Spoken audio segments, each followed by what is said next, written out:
এক সাহাবী ছিলেন আমার নবীর, নামাজ পড়তো আমার নবীর পেছনে। ফজরের নামাজের ফরজটা শেষ করে সালাম ফিরানোর সাথে সাথে ইনি দৌড় দিতেন ঘরের ভেতরে, দৌড় দিয়ে চলে যেতেন।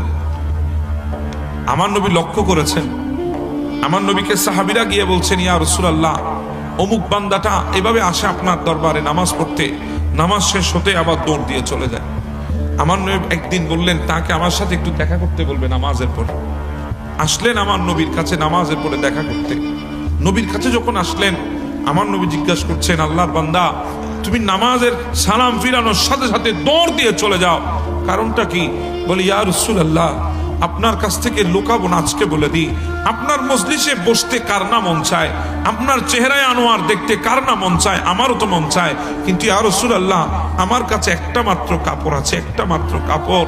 আমি ওই কাপড় পরে যখন মসজিদে নববীর মধ্যে আসি, তখন আমি আমার ওয়াইফকে উলঙ্গ অবস্থায় একটা গর্তের মধ্যে ঢুকিয়ে রাখি। ফজরের আজান হয়েছে, আমি এসে গেছি, সালাম ফিরিয়ে দৌড় দিই, কারণ কি? ওয়াক্ত তো বড় সংক্ষিপ্ত, আমি যদি তাড়াহুড়া করে যদি ঘরে যাইতে না পারি, আমার স্ত্রীর তো নামাজ কাজা হয়ে যাবে। আমি গিয়ে আমার শরীর থেকে জামাটা খুলে দিয়ে আমার স্ত্রীকে পরিয়ে দিই, আমি গর্তের ভেতরে ঢুকে নিজের সতর্কে হেফাজত করি, আমার স্ত্রী ওই জামাটা পরে আল্লাহর দরবারে নামাজে দাঁড়িয়ে যায়। কয় কাপড়? জি বলেন, কয় কাপড়? আমাদের কয় কাপড়? হিসাব আছে? আমাদের ইবাদত কোথায়? আমাদের ইবাদত কেমন হওয়া দরকার?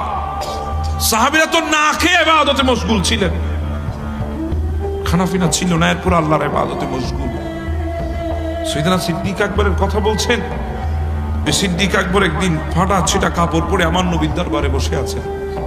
হায় আল্লাহ, মক্কার জমিনের সবচেয়ে বড় ব্যবসায়ী যিনি ছিলেন আবু বকর, আজকে ছিড়া কাপড় পরে বসে আছেন আমার নবীর দরবারের মধ্যে। জিবরিল এসে মুসকি মুসকি হাসে, হেসে বলি, ইয়া রাসূলুল্লাহ, আবু বকরের অবস্থা কেন?